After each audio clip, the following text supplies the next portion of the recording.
Welcome to a day in the life of a Marie Chef. At dahil catering is life, motherhood is lifer, and TikTok is lifest, I woke up today at 3:30 a.m. to prepare breakfast for my children and also to prepare their packed lunch. We all know how bad the traffic is in Lipa. That's why my kids just bring their breakfast with them, and while waiting for their class to start, they just eat it in the room. It is really important for me to look after what my kids eat, so I prepared homemade longanisa, organic eggs that were fried in olive oil, fresh organic tomatoes from our garden, and of course probiotics, homemade achara or pickled papaya. And also we grow our grapes.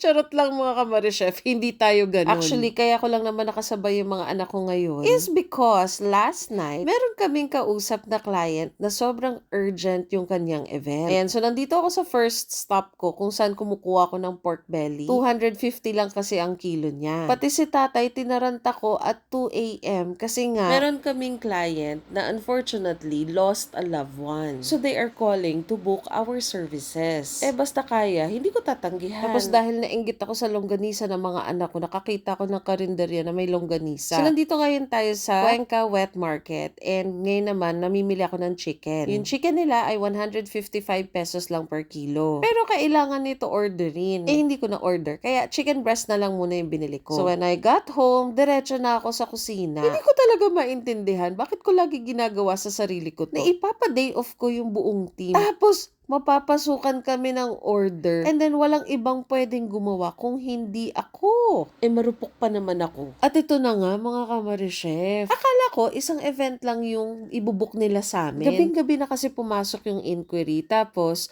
talagang sure siya na kami yung kukunin. Di syempre napuyat kami kasi nag-send pa ako ng quotation. Pagkapasa ko ng quotation, yung isa naming admin sabi sa akin, "Chef, bukas na raw to." Sabi ko, "Hala ka. Paano yan? Wala yung team." Syempre, sabi ko, tanungin mo kung ano oras, tignan natin kung kaya ko. So, nung nakuha na namin yung oras, it was nice na dinner siya. So, may time pa kami to prepare. Kaya lang, nag-ask si ma'am, kaya ba raw ba ng 3 beses na magki-cater for them na dinner set? Di gumawa ulit ako ng quotation. Nung nakagawa na ako ng quotation, sabi ni ma'am, pwede bang dinner yung unang gabi, tapos lunch and dinner yung susunod na araw, tapos yung susunod na araw, lunch and dinner ulit. Yung August namin, hindi na ghost month pero sobrang tumal ng September and October namin.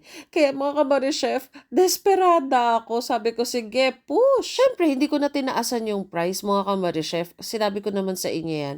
Kapag wake talaga, syempre, may respeto naman tayo at wag natin naman sagad-sagarin yung family. Ayan, so ito na ako sa bahay. And while I was cooking alone, I was thinking of so many things. Actually, catering for mga funeral reminds me of how we first started out. Kasi nung hindi pa talaga kami kilala at all, ang hirap humanap ng client, 'di ba? So instead of waiting for a client to reach us, naisip ko pumunta sa Manila Memorial sa may funeraria pa sa Parañaque. Itong idea na to came from when my dad passed away, nagpa-cater kami, urgent din yon. And the same thing happened when my grandmother passed away. Tapos yung caterer na nag-serve sa amin at that time kasi namigay lang ng flyers din. Tapos ayun na nga, naalala ko kami ng best friend ko, we tried it. Tapos nagkato-kato kami doon sa mga door. Tapos namigay kami ng flyers. And mga kamari chef, within the day, naka-close kami ng isang sale and 100 packs agad. Tapos makikita ng kabilang chapel. Di hihingi din ng flyers sa amin. Tapos magpapabook kinabukasan. Hala, nagtuloy-tuloy talaga yun mga kamari chef. I will never forget that. Until such time na napansin na kami nung guard.